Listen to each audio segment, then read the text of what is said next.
The Horla, Part 2. July 19. Many people to whom I have told the adventure have laughed at me. I no longer know what to think. The wise man says, perhaps. July 21. I dined at Bougival, and then I spent the evening at a boatmen's ball. Decidedly, everything depends on place and surroundings.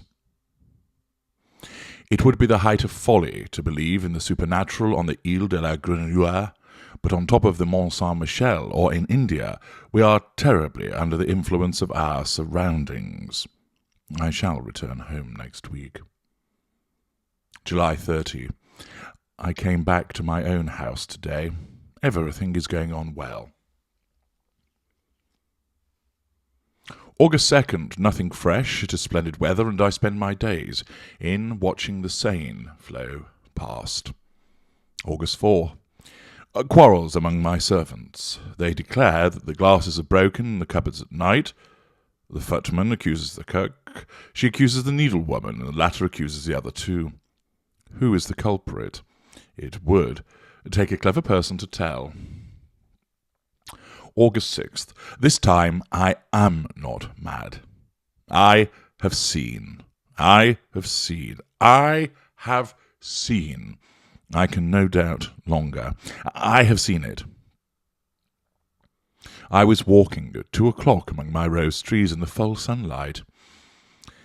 In the walk, bordered by autumn roses, which are beginning to fall, as I stopped to look at Géant de Bataille, which had 3 splendid blooms, I distinctly saw the stalk of one of the roses bend close to me, as if an invisible hand had bent it, and then break, as if that hand had picked it. Then the flower raised itself, following the curve which a hand would have described in carrying it toward a mouth, and remained suspended in the transparent air, alone and motionless, a terrible red spot 3 yards from my eyes. In desperation I rushed at it to take it. I found nothing. It had disappeared. Then I was seized with furious rage against myself, for it is not wholesome for a reasonable and serious man to have such hallucinations. But was it a hallucination? I turned to look for the stalk, and I found it immediately under the bush, freshly broken between the 2 other roses which remained on the branch. I returned home then with a much disturbed mind, for I am certain now, certain as I am of the alternation of day and night, that there exists close to me an invisible being who lives on milk and on water, who can touch objects, take them and change their places, who is consequently endowed with a material nature, although imperceptible to sense, and who lives as I do, under my roof.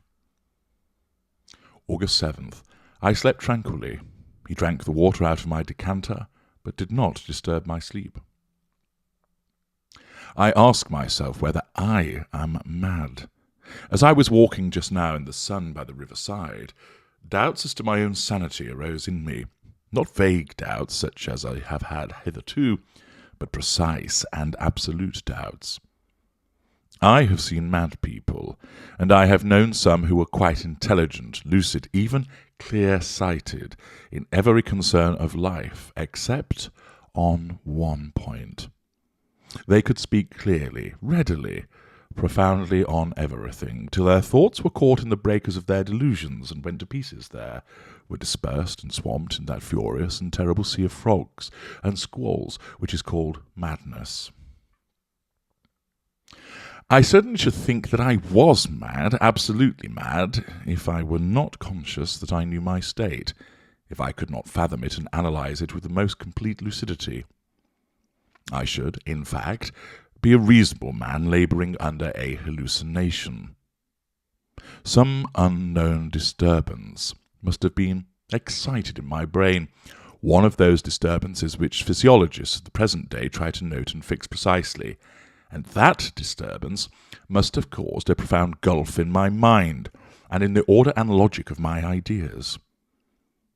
Similar phenomena occur in dreams and lead us through the most unlikely phantasmagoria without causing us any surprise, because our verifying apparatus and our sense of control have gone to sleep, while our imaginative faculty wakes and works.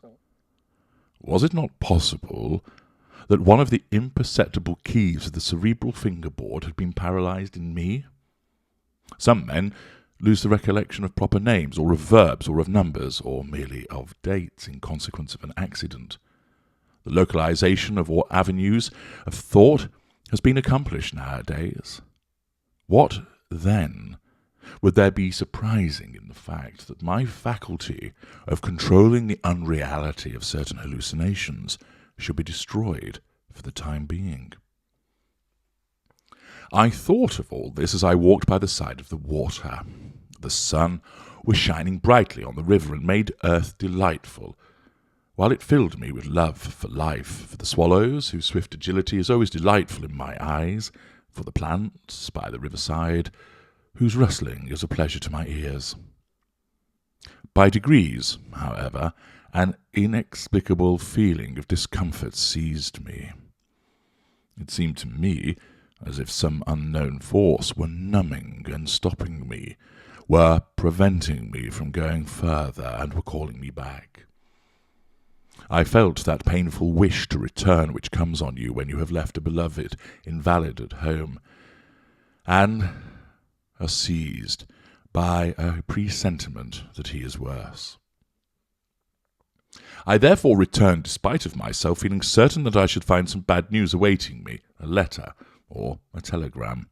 There was nothing, however, and I was surprised and uneasy, more so than if I had had another fantastic vision. August 8th.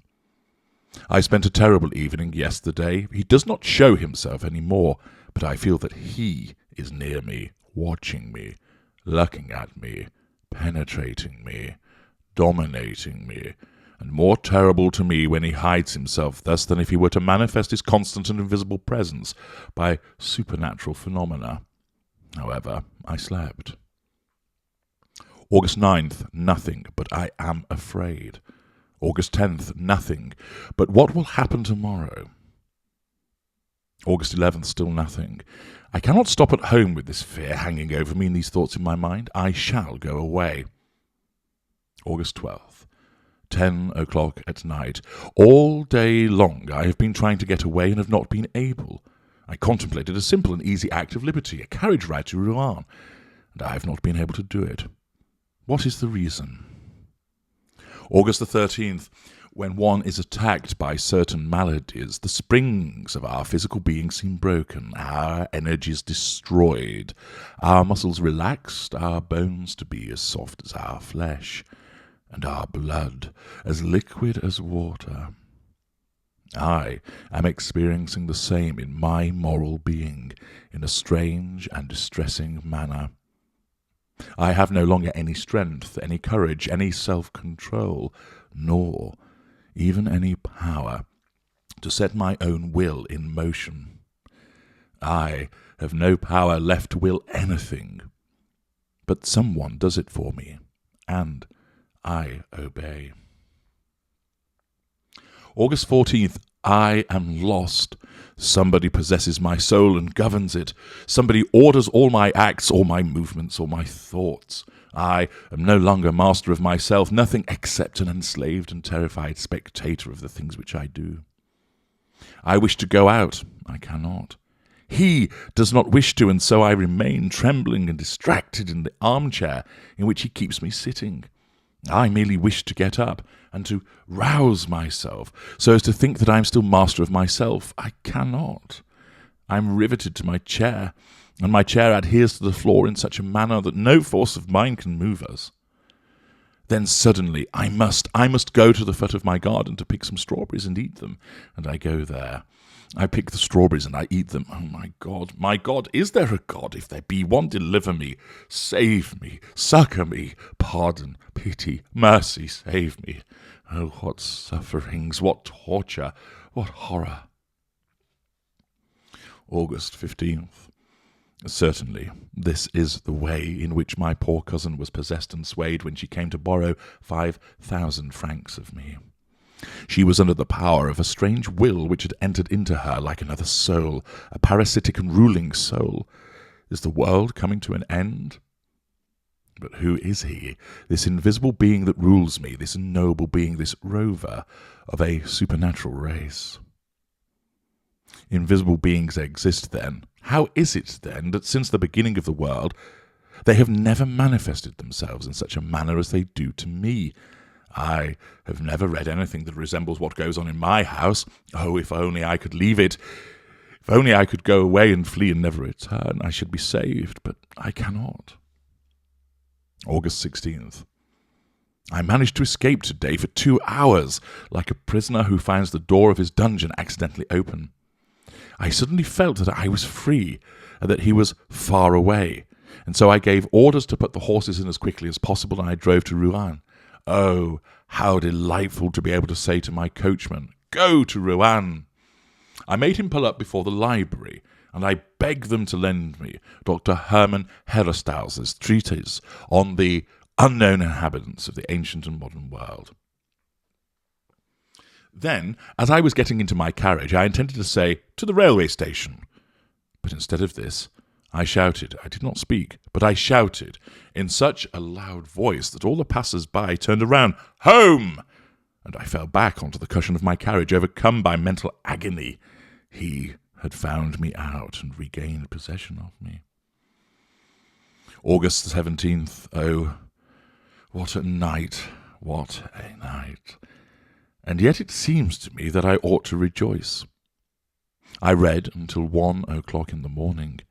Herestauss, Doctor of Philosophy and Theogony, wrote the history and the manifestation of all those invisible beings which hover around man, or of whom he dreams.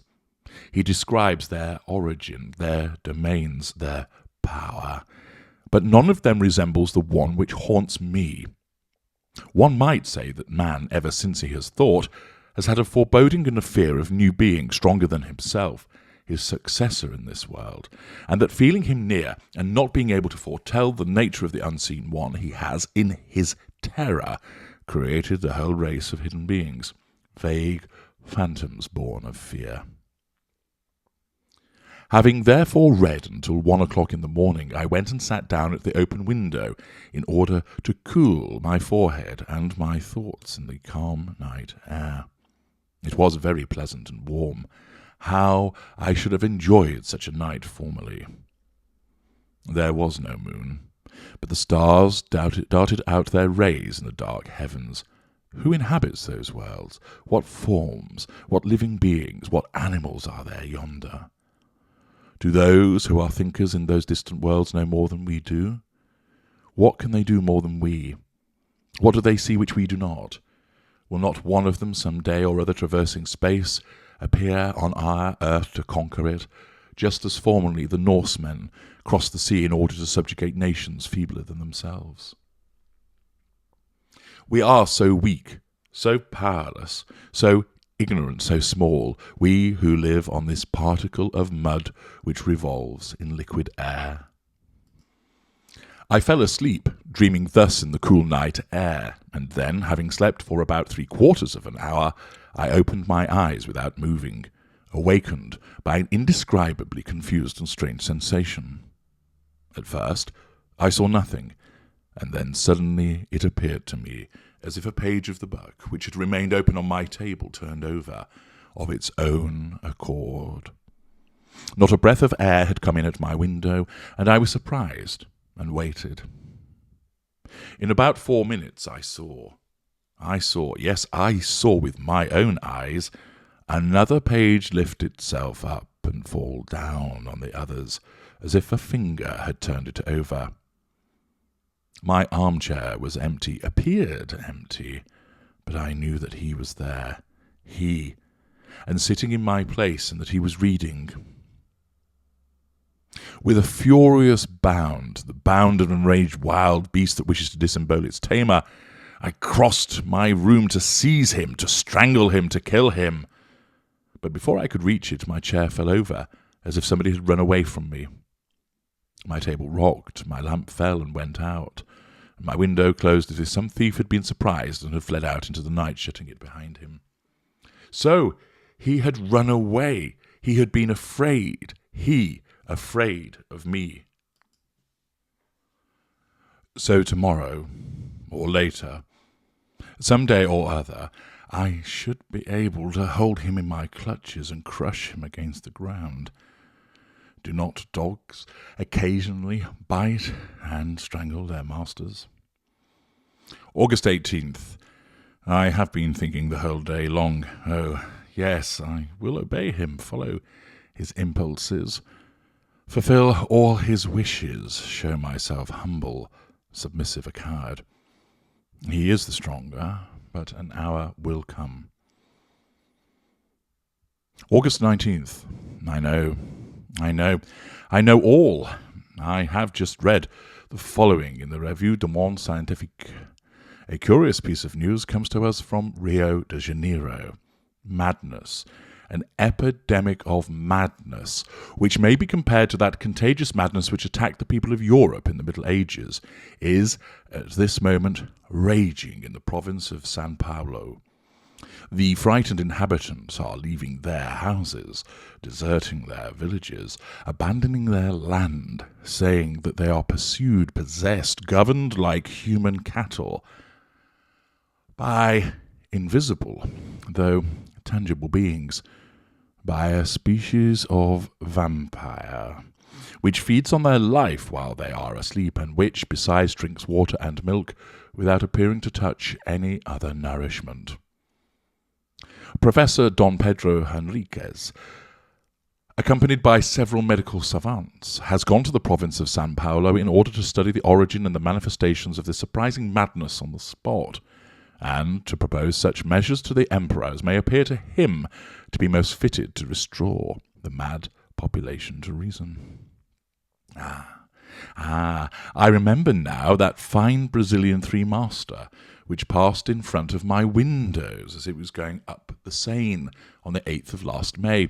I thought it looked so pretty, so white and bright. That being was on board of her, coming from there where its race sprang from, and it saw me.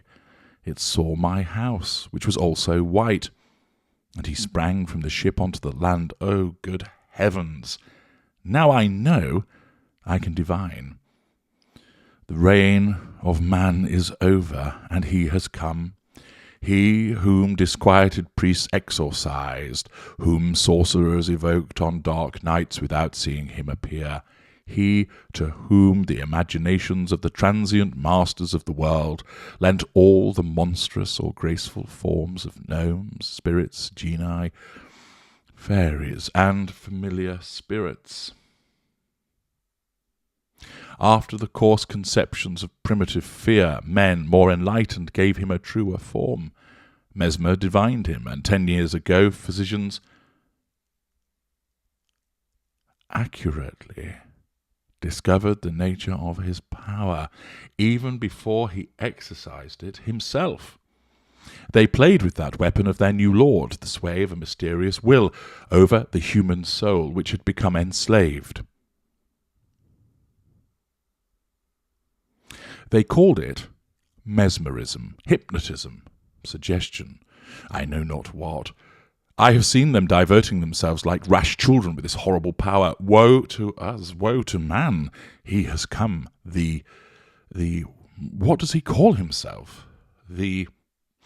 I fancy that he is shouting out his name to me, and I do not hear him. Yes, he is shouting it out. I am listening. I cannot repeat it. Horla. I have heard the Horla. It is he, the Horla. He has come. Ah, the vulture has eaten the pigeon, the wolf has eaten the lamb, the lion has devoured the sharp-horned buffalo. Man has killed the lion with an arrow, with a spear, with gunpowder.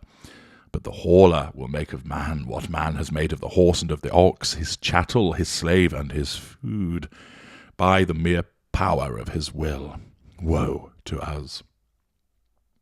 But nevertheless, sometimes the animal rebels and kills the man who has subjugated it.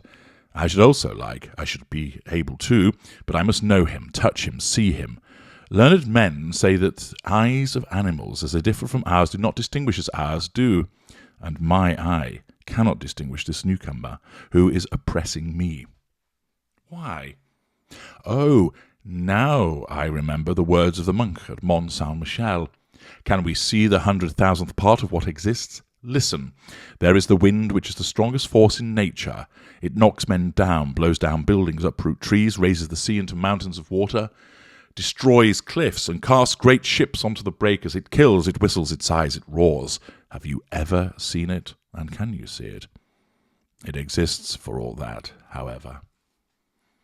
And I went on thinking, my eyes are so weak, so imperfect, that they do not even distinguish hard bodies if they are as transparent as glass. If a glass without quicksilver behind it were to bar my way, I should run into it, just like a bird which is thrown into a room, breaks its head against the window panes. 1,000 things, moreover, deceive a man and lead him astray.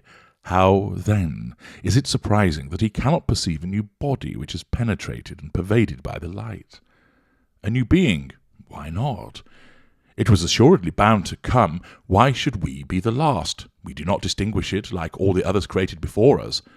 The reason is that its nature is more delicate, its body finer, and more finished than ours. Our makeup is so weak, so awkwardly conceived.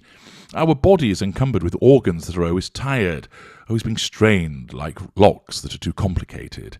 It lives like a plant and like an animal, nourishing itself with difficulty on air, herbs, and flesh. It is a brute machine which is a prey to maladies, to malformations, to decay. It is broken-winded, badly regulated, simple and eccentric, ingeniously yet badly made, a coarse and yet a delicate mechanism.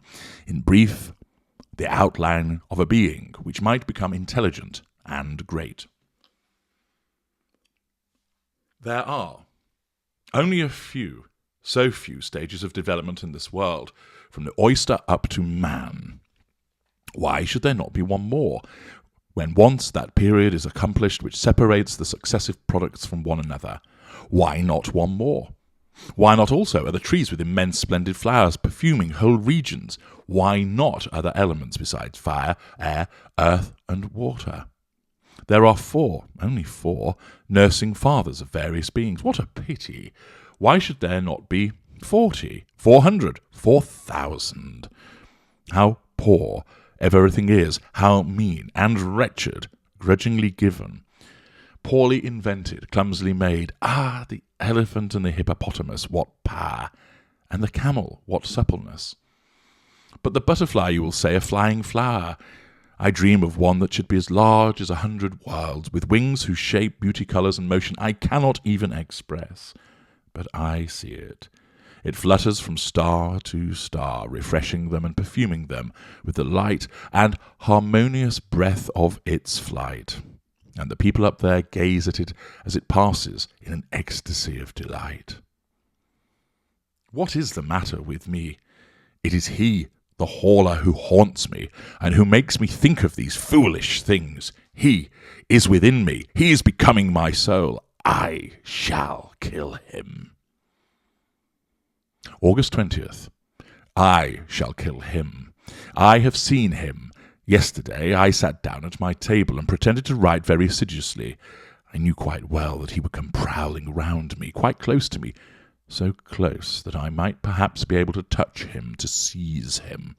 And then I should have the strength of desperation. I should have my hands, my knees, my chest, my forehead, my teeth to strangle him, to crush him, to bite him, to tear him to pieces. And I watched for him with all my overexcited nerves. I had lighted my 2 lamps and the 8 wax candles on my mantelpiece, as if by this light I should discover him. My bed, my old oak bed with its columns, was opposite to me. On my right was the fireplace, on my left the door, which was carefully closed, after I had left it open for some time in order to attract him. Behind me was a very high wardrobe with a looking-glass in it, which served me to dress by every day, and in which I was in the habit of inspecting myself from head to foot every time I passed it. So I pretended to be writing in order to deceive him, for he also was watching me, and suddenly I was certain, that he was reading over my shoulder. that he was there, almost touching my ear. I got up so quickly with my hands extended that I almost fell. Horror!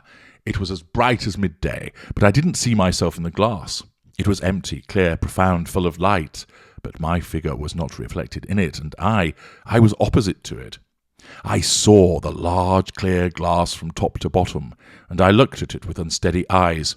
I did not dare advance. I did not venture to make a movement, feeling certain nevertheless that he was there, but that he would escape me again, he whose imperceptible body had absorbed my reflection. How frightened I was! And then suddenly I began to see myself through a mist in the depths of the looking-glass, in a mist as if it were, or through a veil of water, and it seemed to me as if this water were flowing softly from left to right and making my figure clearer every moment. It was like the end of an eclipse. Whatever hid me did not appear to possess any clearly defined outlines, but was a sort of opaque transparency, which grew clearer. At last I was able to distinguish myself completely, as I do every day when I look at myself. I had seen him, and the horror of it remained with me, and makes me shudder even now. August 21st. How could I kill him, since I could not get hold of him? Poison? But he would see me mix it with the water. And then, would our poisons have any effect on his impalpable body? No doubt about the matter. Then? August 22nd, I sent for a blacksmith from Rouen and ordered iron shutters of him for my room, such as some private hotels in Paris have on the ground floor for fear of thieves, and he is going to make me a similar door as well. I have made myself out a coward, but I do not care about that. September 10, Rouen, Hotel Continental. It is done. It is done. But is he dead? My mind is thoroughly upset by what I have seen. Well, then yesterday, the locksmith having put on the shutters on the door and left everything open until midnight, although it was getting cold. Suddenly, I felt that he was there, and joy, mad joy, took possession of me. I got up softly, and I walked to the right and left for some time, so that he might not guess anything. Then I took off my boots and put on my slippers carelessly. Then I fastened the iron shutters, and going back to the door quickly, I double-locked it with a padlock, putting the key into my pocket. Suddenly, I noticed that he was moving restlessly around me, that in his turn he was frightened and was ordering me to let him out. I nearly yielded, though I did not quite, but putting my back to the door, I half opened it, just enough to allow me to go out backward, and as I am very tall, my head touched the lintel. I was sure that he had not been able to escape, and I shut him up quite alone. What happiness! I had him fast. Then I ran downstairs into the drawing-room, which was under my bedroom. I took the 2 lamps and poured all the oil onto the carpet, the furniture, everywhere. Then I set fire to it and made my escape, after having carefully double-locked the door. I went and hid myself at the bottom of the garden in a clump of laurel bushes. How long it was!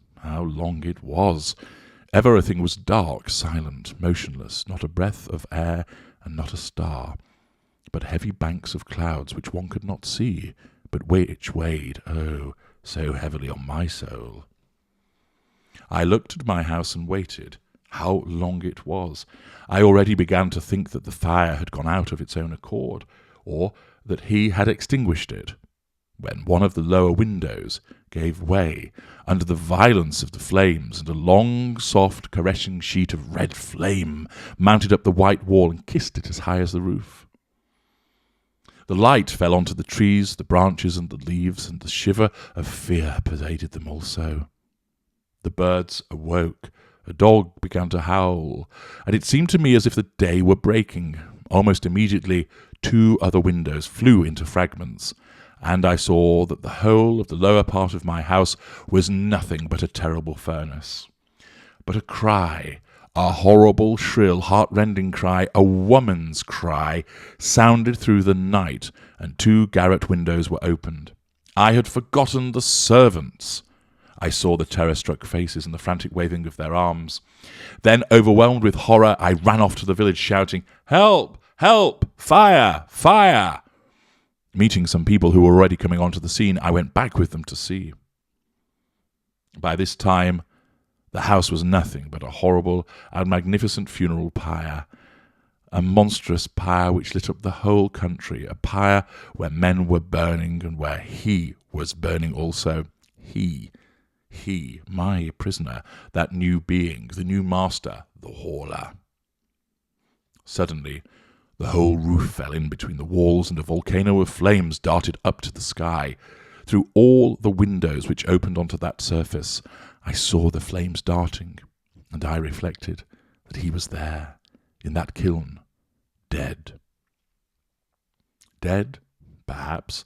His body was not his body, which was transparent, indestructible by such means as would kill ours. If he were not dead, perhaps time alone has power over that invisible and redoubtable being. Why this transparent, unrecognizable body, this body belonging to a spirit, if it also had to fear ills, infirmities, and premature destruction? Premature destruction. All human terror springs from that. After man, the Horla. After him who can die every day, at any hour, at any moment, by any accident, he came. He who was only to die at his own proper hour and minute, because he had touched the limits of his existence. No, there is no doubt about it. He is not dead. Then I suppose I must kill myself.